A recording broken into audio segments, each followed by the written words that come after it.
Welcome to Dashing Dish. I'm a recipe creator, and there are days that even I don't want to cook.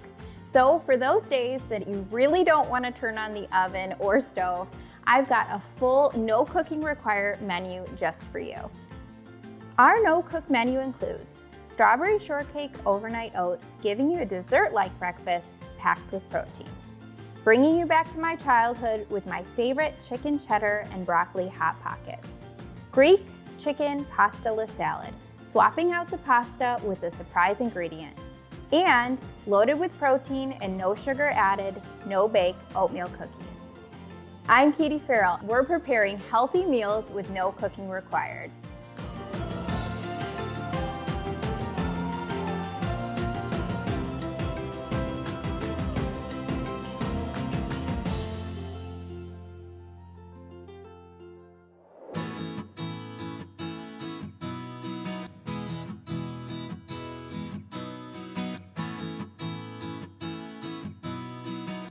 So in today's show, we're going to talk about recipes that you can make from breakfast to dinner and all in between with no cooking required. And let me tell you, as a busy mom who homeschools, runs a business, is raising 2 little kids, and a wife that runs a home, I really appreciate no cooking required, especially when it gets warm. So I'm going to share one of my personal favorite recipes to have for breakfast without any cooking required. What I love about this recipe is you can make it ahead of time and it stays good for 5 days in your fridge. It's also loaded with fiber and protein, which is really good to keep you satisfied throughout the day in the start of your day. So this is my strawberry shortcake protein oatmeal. And this is oatmeal that you can serve warm or cold. You just make it and you can either put it in your fridge and serve it cold, or you can pull it out of your fridge in the morning and you can warm it up if you prefer it warm. For this recipe, you'll need 3/4 cup of almond milk, 1/2 cup of Greek yogurt, 1½ cup of strawberries, 1 cup of old-fashioned oats, 1/4 cup of protein powder, 2 tablespoons of sweetener, 1/4 teaspoon of salt. So I have some strawberries, about a cup in a bowl that I already cut up. And I'm just gonna give them a good mash here. You don't have to mash them perfectly, but I will tell you that the main thing you wanna do when you're mashing them up is you wanna get some juice out of them, because that juice is really gonna flavor your oatmeal. And this is what makes it almost like a strawberry shortcake, is all of that strawberry juice.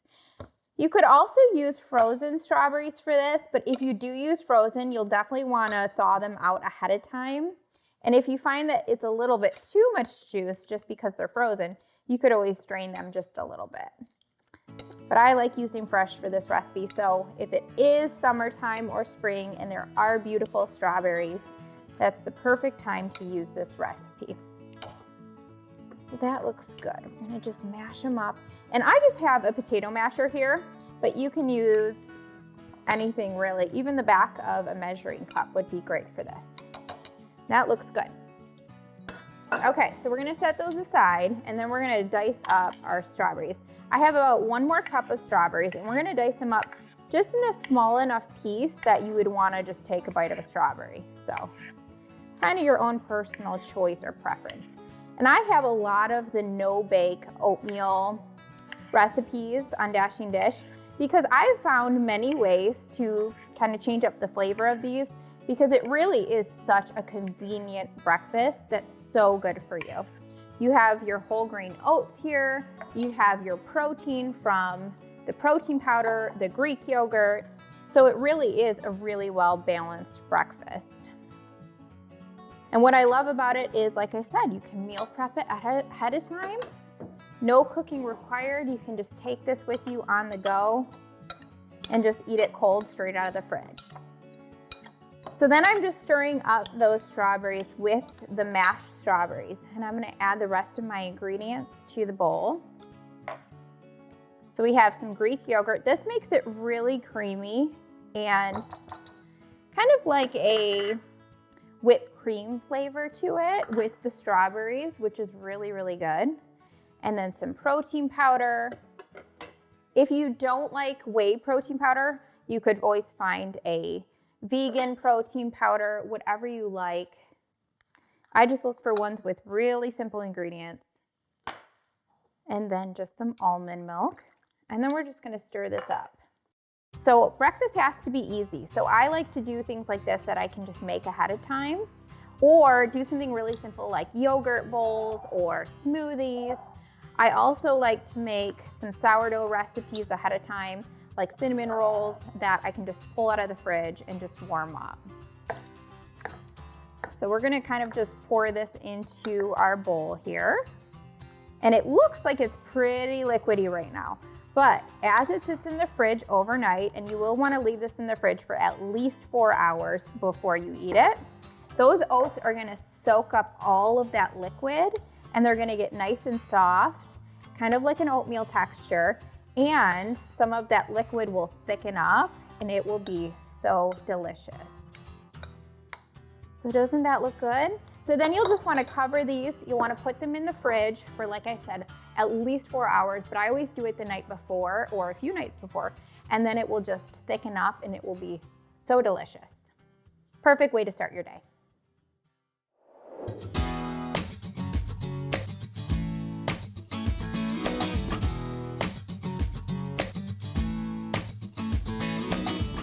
So now I'm on to a no cooking lunch, and I love this for lunch because it's so easy. You can, again, make this ahead of time and pull it out of your fridge for lunchtime, and there's no cooking required because we are making broccoli chicken hot pockets. And it is a hot pocket after all. So you might want to just throw them in the microwave for about 30 seconds or so just to warm it up, but that's not really cooking anyway. For this recipe, you'll need 1 pound of chicken, 1½ cups of chicken broth, 4 cups of broccoli, 1/2 cup of Greek yogurt, 1½ cup of shredded cheddar, 1/4 teaspoon of garlic powder, 1/4 teaspoon of salt, and 4 tortillas. So we start with some cooked shredded chicken. Now you can use a rotisserie chicken, so you truly don't have to cook anything and just pull the meat off, or you can even just make shredded chicken in your crock pot. And to me, a crock pot really isn't cooking. You just put the chicken in a crock pot with the chicken broth and you let it cook, and then you just shred it with 2 forks. So very simple. So I started with 1 pound of chicken that I cooked with chicken broth in the crock pot. And then to this is what makes it our broccoli chicken cheddar hot pockets. We have some cooked broccoli. And this broccoli has already been steamed. You can start with frozen broccoli that you just thaw out, or you can just steam some fresh broccoli. And I'm just gonna kind of cut it with some kitchen scissors, just a little bit, just to get the florets in there, because I really don't want any really big chunks of broccoli. So you wanna cook it just until it's tender so that you can kind of mix it in with the chicken. And I have to say, this is a recipe that brings me back to my childhood. My mom gave us Hot Pockets all the time and we loved them. And it wasn't until my teen years that I really started to kind of feel like I was unsure what was healthy and what wasn't. And it was in my teen years that I headed down the road of eating disorders. And I really didn't know that I was even going through anorexia at the time. It all just kind of started when a boy was bullying me at school. And he started to make fun of me, saying, "This is what you look like," drawing pictures of me that were just horrendous pictures. And I started to honestly believe what he was saying and what he was drawing. So up until that point, I was about 14. I'd never really noticed my body or even thought about body image things until that point. And that was when I started to really think about everything that I was eating and thinking, okay, how can I eat in order to change my body, in order to, change how I look? And that's when eating disorders really started to manifest in my life. So I didn't know a thing, like I said, about healthy eating. I just kind of always ate very free. I was carefree as a kid with my body. And then I suddenly started to become more and more obsessed. And I would not eat anything that was my childhood favorites anymore. And that's when my mom started to think, okay, something's wrong. Something's going on with Katie here, because she's not eating what the family's eating. She's not eating what she once loved. And that was when she noticed there was a problem. Unfortunately, being a teenager, I really didn't want to talk about it. I hid it very well. I didn't want to go to a doctor or a counselor and talk to anyone about it. And again, I didn't really even think I had a problem. And so a few years went by. My anorexia turned into bulimia. And so I dealt with it kind of in different ways and kind of tried to always conform and shape my body by restricting, by binging, by purging, different ways with food and exercise. And ultimately, when I turned 18 years old, that was when my sisters kind of confronted me, and they did an intervention and they said, Katie, we know what you're doing. And they had tears streaming down their faces. And it was in that moment that it was like my eyes opened for the very first time. And I started to actually see the pain that I was causing, not only my sisters, but myself. And I realized that I really did have a problem. So my sisters and I, that day, we prayed together sitting on my bed. And I always say it was like a true miracle transformation happened on the inside that very day. It felt like I was in some kind of prison and the gates of that prison were opened. And suddenly I could see my way out. But it wasn't just instant, miraculous, overnight healing. I really did have to go through a journey of healing. And that really started with me opening my Bible and just pouring out my heart to God, saying, God, I want to change. I want to be free, but how do I do it? And so I opened up my Bible to Romans 12, 1 through 2. And it talks about becoming a living sacrifice and surrendering and submitting your body to God. And I didn't know exactly what that meant or how to do that, but I just knew that my first step was by, changing the way that I thought, the way that the world thinks, and the way that the world says that you should act and behave, and really start to renew my mind with the Word of God and surrender and submit everything, my body, all my desires, all my cares to God, and allow His Word to transform me from the inside out. And it did take a few years of walking that out, but as I continued to just renew my mind with God's Word and surrender everything to Him, He really did change me from the inside out, and it was His Word that really transformed me. So these Hot Pockets are honestly such a proof of what God has done in my life, because it was something that I loved that I've now turned nourishing and healthier, and I enjoy all the time, and I get to enjoy them with my family. So these look great. I just simply took the filling and I wrapped it up in some tortillas, as you saw. And then if you want, like I said, you can either warm these in the microwave just before eating them, or you can then warm them in an oven or a skillet just so that they're browned kind of on the outside and warm in the center. They're gonna be absolutely delicious. Coming up next, Greek chicken pasta-less salad. That's right, pasta-less. Chicken, crunchy veggies, and a surprise replacement for pasta that will satisfy.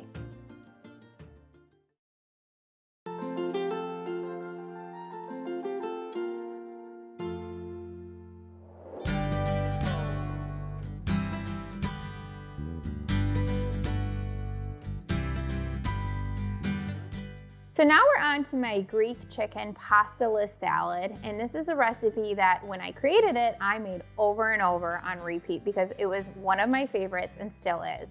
Now, that may not seem like a big deal, but I will tell you, when it comes to me making recipes, I'm always making new recipes. So I often don't repeat anything. I just kind of make it and then I'm done with it. I move on. But if I make it, especially on repeat, that's how you know it's a really good recipe, or at least in my opinion. I love this one. For this recipe, you'll need 1/2 of a red onion, 1 red bell pepper, 1 yellow bell pepper, 1 English cucumber, 1 container of feta cheese, 1 can of chickpeas, 2 cups of cooked chicken, and 1/3 cup of Greek dressing. So one of the things that really I started to learn when I started cooking and making food that was nutritious is I started to pay attention to how does my body feel. And I really believe that was just wisdom from the Lord, because instead of me focusing on how does my body look, I started to think about how does this make my body feel? And that gave me a whole new approach to food and healthy living. And it gave me an approach that was honestly, I believe, really honoring to God, because I started to think about, well, what did God make for me to eat? How does God want me to be healthy? Instead of how do I want to look? How do I want to eat in order to conform my body to a certain image? And so it really did change my approach with how I fed myself and how I took care of myself. And I started to think about, okay, what are some foods that I know God made for me to eat? And so now I like to call that kind of food God-made food. And that's what I teach my kids to this day, is I just say, did God make this? If he did, then we know it will make our bodies feel the very best. So when it comes to things like pasta and breads, if I'm not making it homemade, a lot of the times I just like to cut it out of a recipe. And the reason why is because a lot of the times I just find it doesn't make me feel my very best. Why is that? Because most bread and most pasta from the store is a little bit processed, and it has a lot of ingredients that, God didn't necessarily make. And so I don't feel my best when I eat a lot of the breads and pastas. That doesn't mean I never eat them. I do. I eat everything in balance and everything on occasion. But when it comes to the bulk of my diet and what I eat, I will say that most of it is God-made foods.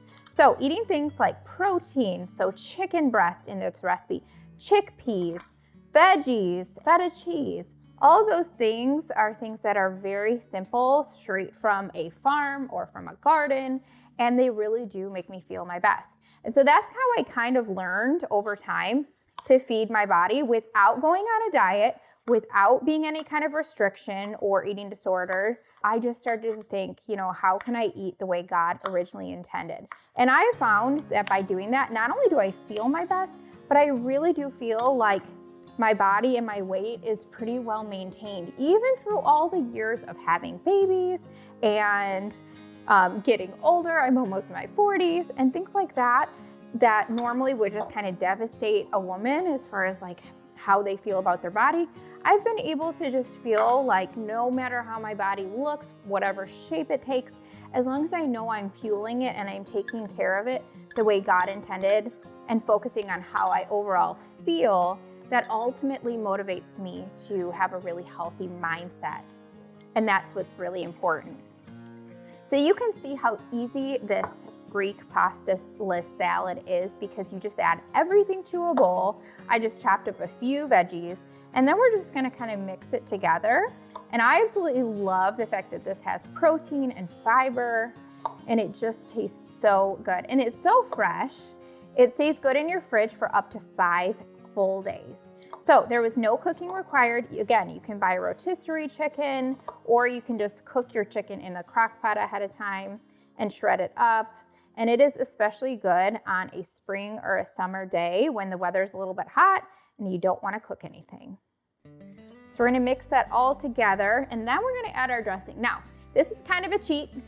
I just bought some pre-made dressing, but you can definitely find plenty of dressing recipes on Dashing Dish or just on the internet in general. Very simple dressing recipes out there that you could make your own Greek dressing. But we did just find a organic Greek dressing right at the store. We're gonna add a 1/3 cup of that. Then we're gonna stir in the dressing. And you could add the dressing even up to 5 days ahead of time, because there's no lettuce. It will not wilt, it won't get soggy. In fact, I think it tastes better as the days go on. It's just gonna kind of lightly give all of those vegetables a nice flavor. And I love the feta cheese in this salad as well. So how good does that look? And this is guaranteed to make your body feel so good, and you're gonna absolutely love how it tastes. Well satisfied all around. Coming up next, a snack for any time of the day made with real ingredients and whole grains, these No Bake Protein Oatmeal Cookies are guaranteed to satisfy those sweet tooth cravings.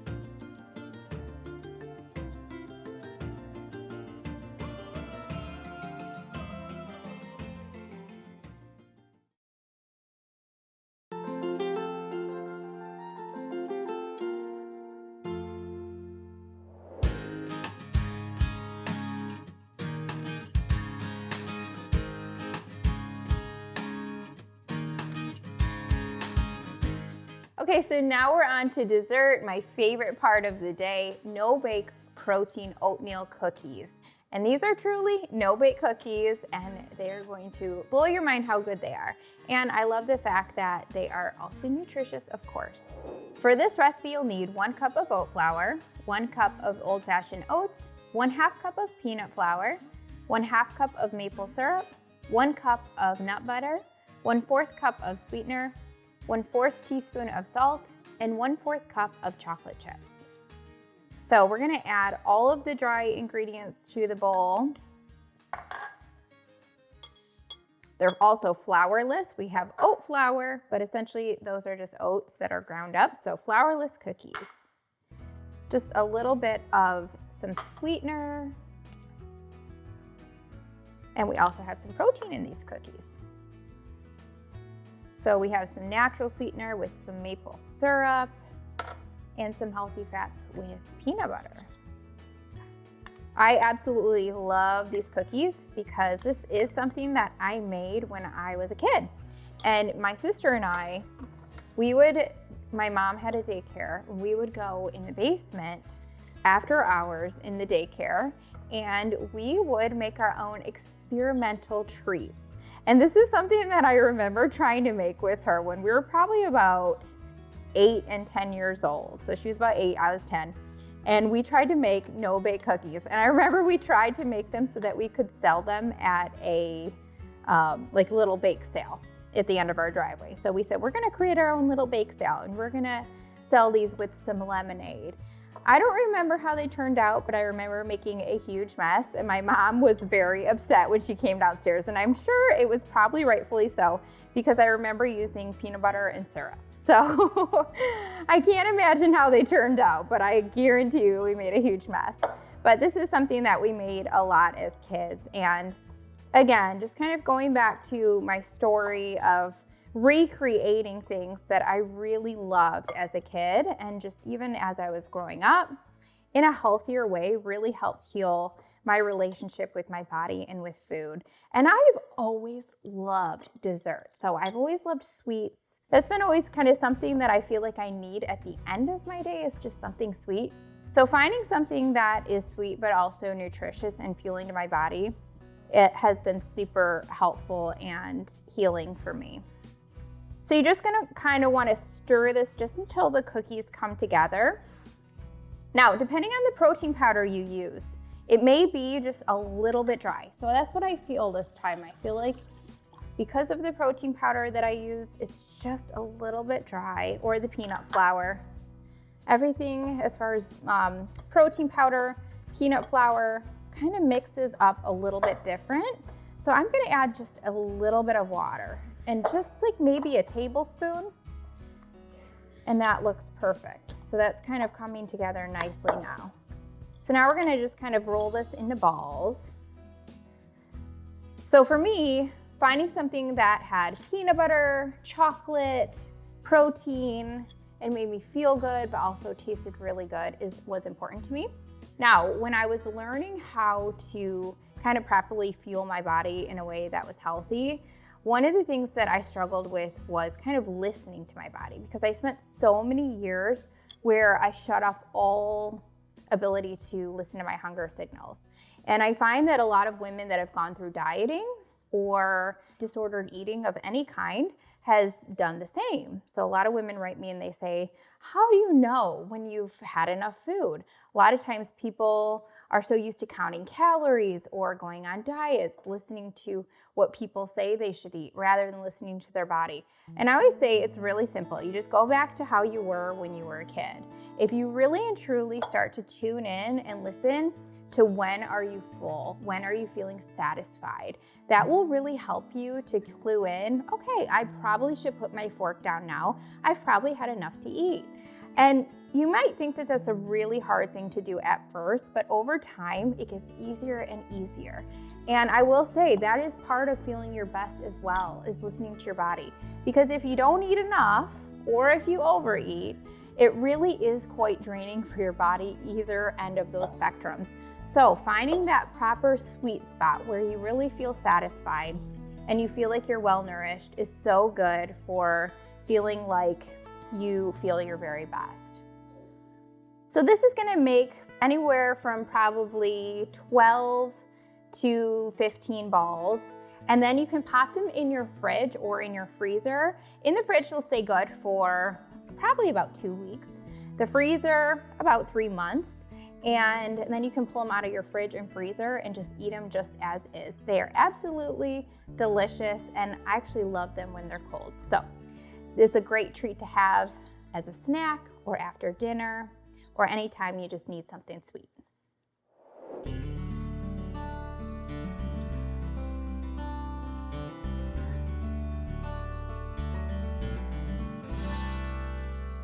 Well, if you're anything like me and there are days that you just don't want to turn on a stove, but you still want to make something healthy and also satisfying, I hope that these recipes today inspired you to find ways to cook without actually cooking. So we have all of these recipes and more just like it on dashingdish.com, where you'll find recipes to nourish your body and soul.